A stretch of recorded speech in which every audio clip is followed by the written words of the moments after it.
Assalamualaikum warahmatullahi wabarakatuh. Perkenalkan, nama saya Anjar Agustin Wahyudi dari kelas 11 MIPA 5 nomor urut 5. Jadi pada kesempatan kali ini saya akan menjelaskan materi tentang minyak bumi.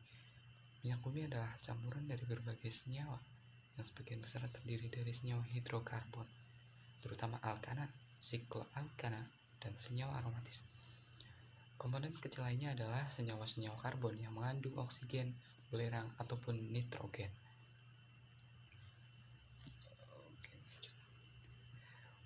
Proses terjadinya minyak bumi. Salah satu teori proses pembentukan minyak bumi adalah teori duplex.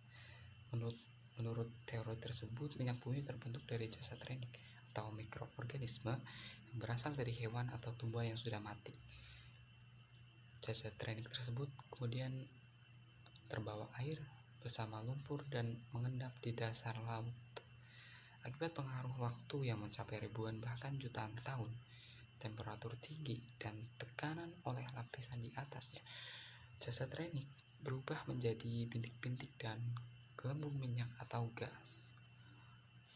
Lumpur yang bercampur dengan jasad renik tersebut kemudian berubah menjadi batuan sedimen yang berpori, sedangkan bintik minyak dan gas bergerak ke tempat yang tekanannya rendah dan terakumulasi pada daerah perangkap atau trap yang merupakan batuan kedap. Pada daerah perangkap tersebut, gas alam, minyak, dan air terakumulasi sebagai deposit minyak bumi. Rongga bagian atas merupakan gas alam, sedangkan cairan minyak mengambang di atas deposit air. Lanjut. Jadi ya seperti itu kira-kira ringkasan urutan terjadinya minyak bumi atau proses terbentuknya minyak bumi. Oke, lanjut. Pengolahan minyak bumi.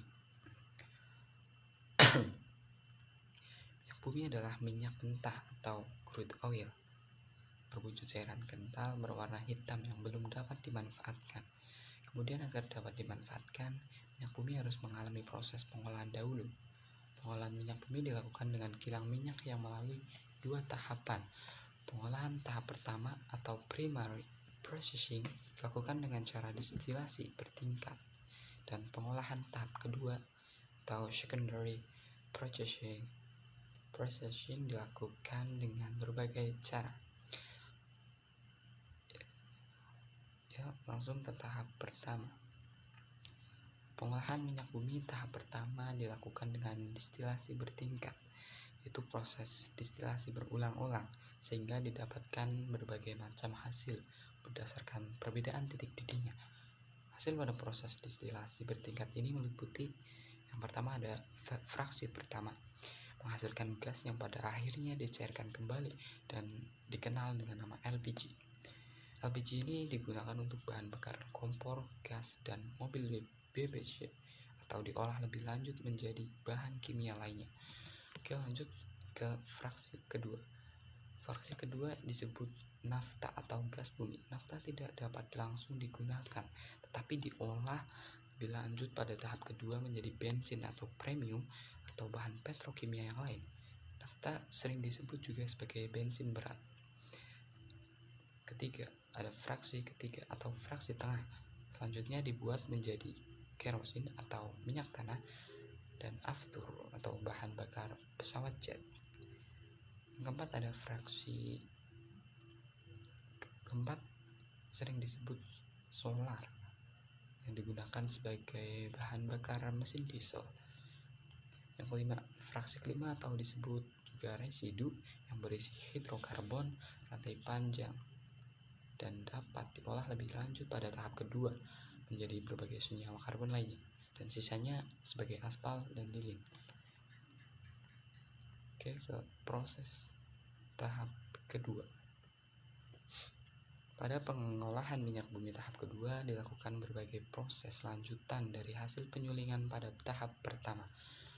Proses-proses tersebut meliputi yang pertama ada perengkahan atau cracking.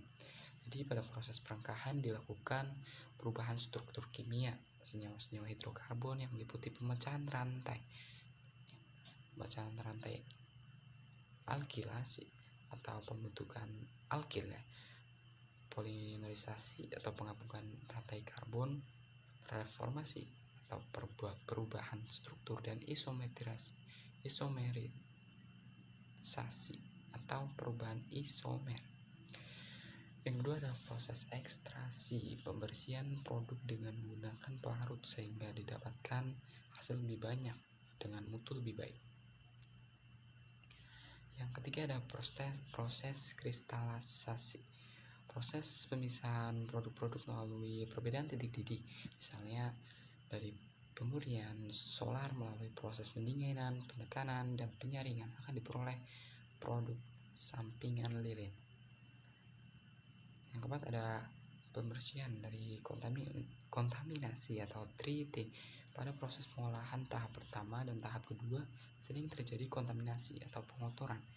Kotoran-kotoran ini harus dibersihkan dengan cara menambah soda kaustik atau NaOH, atau bisa juga tanah liat atau hidrogenasi. Oke, lanjut. Jadi ini adalah hasil proses tahap kedua. Sudah dikelompokkan berdasarkan titik didih dan jumlah atom karbon pembentuk rantai karbonnya.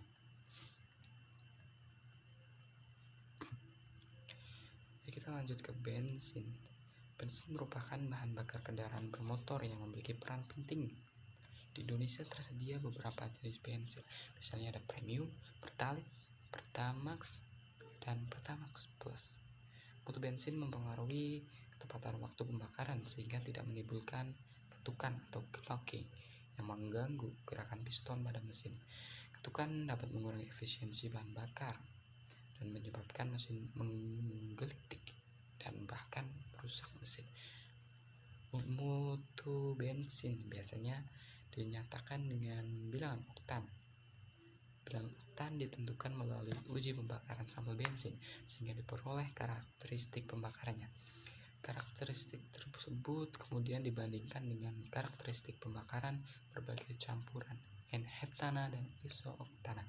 Semakin tinggi angka oktan bensin, semakin baik pula mutu bensin tersebut.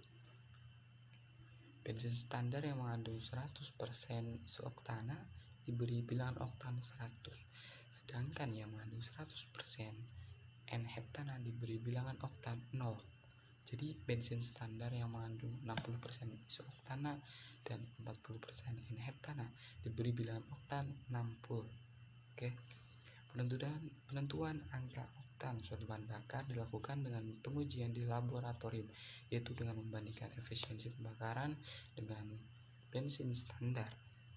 Bahan bakar yang mempunyai angka oktan 112 bukan berarti bahan bakar tersebut mengandung 112 iso-oktana, melainkan bahan bakar tersebut mempunyai efisiensi pembakaran 12% di atas bensin standar yang berkadar 100% iso-oktana. Jadi jika suatu bahan bakar mempunyai bilangan oktan 80, mutu atau kualitas pembakarannya setara dengan bensin standar yang mengandung 80% iso-oktana dan 20% N-heptana. Ya, berikut ini adalah tabel bilangan oktan beberapa bahan bakar.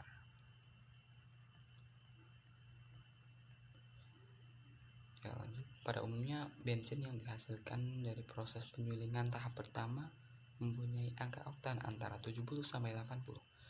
Untuk itu perlu dinaikkan bilangan oktannya agar tidak menyebabkan mesin mudah aus. Peningkatan bilangan oktan dapat dilakukan dengan menambahkan zat aditif anti knocking seperti tetraethyllead atau TEL, methyl tert-butane ether atau MTBE, dan etanol. Sering etanol. Ya, pertama ada tetraethyllead. Tetraethyllead atau yang disingkat dengan TEL dengan rumus kimia PbC2H54. Cara ini efektif tetapi timbal hasil pembakarannya dapat mengendap di mesin. Oleh karena itu perlu ditambahkan senyawa 1,2 dibromethana atau C2H4Br2 yang yang akan mengikat timbal menjadi PbBr2 yang mudah menguap. Adanya PbBr2 yang berasal dari bensin menimbulkan masalah baru, yaitu menimbulkan pencemaran. Selain itu, timbal yang terlepas ke udara juga berbahaya bagi kesehatan kita. Oleh karena itu, saat ini penggunaan timbal untuk meningkatkan bilangan oktan sudah ditinggalkan. Yang kedua ada MTBE, methyl tertiary butyl ether. Dengan bilangan oktan 118, senyawa MTBE mempunyai rumus kimia meskipun tidak mengandung timbal seperti TL, sehingga relatif lebih aman dibanding TEL. Namun tetap saja MTBE ini memiliki potensi mencemari lingkungan karena mikroorganisme yang sulit menguraikannya. Yang ketiga atau yang terakhir ada etanol, zat aditif lainnya yang dapat meningkatkan efisiensi pembakaran bensin dan bilangan oktan 112 adalah etanol. Etanol ini memiliki keunggulan dibanding saudaranya TL dan MTBE. Tidak mengandung timbal dan bisa diuraikan oleh mikroorganisme sehingga tidak mencemari udara atau lingkungan. Di samping itu, etanol bisa didapat dari hasil fermentasi tumbuh-tumbuhan sehingga di alam ketersediaannya cukup melimpah dan juga dapat dibudidayakan. Oke, sekian materi tentang minyak bumi dari saya. Semoga bermanfaat dan terima kasih. Assalamualaikum warahmatullahi wabarakatuh.